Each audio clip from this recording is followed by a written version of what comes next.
আসসালামু আলাইকুম। আজকে আমি একটা ছোট ভিডিও করি আর এটা হলো বেদিনের তরমুজ লইয়া। আর তরমুজটা তাই নাইতে বাসা তাইতে আনছইন তো 50 টাকা দিয়ে আসবে। তাই খুব রিকোয়েস্ট করছে যে নেন গিয়া তরমুজ খুব মজার তরমুজ। তো তাই বেদিনের তরমুজ আর তরমুজ আমরা খুব পছন্দ করি লইয়া আইসন। তরমুজের কালারটা খুব সুন্দর আছে আর তরমুজটা খুব মিষ্টি।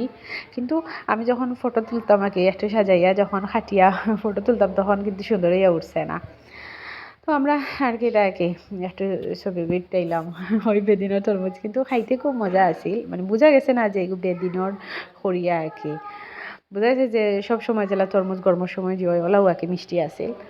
তো আলহামদুলিল্লাহ খুব মজাও আছিল। তো আমরা সবাই মিলিয়া কে আমার ফুরি তাই আমরা মিলিয়া সবাই খাওয়া আর কি। তো আমার ফুরি খাইছই না তাই খালি দুষ্টামি জিও করছই না আর কি তাই খাওয়াত নাই কিন্তু আমি আর তাই নাকি খাইলাম তো খুব মজা আছিল। আর তো আর কি আপনাদের লগে শেয়ার করলাম আর কি আপনারা খাইছেন না কেউ আর বেদিনের তরমুজ কিলা লাগে তো আর কি আচ্ছা ভালো থাকুক। আসসালামু আলাইকুম।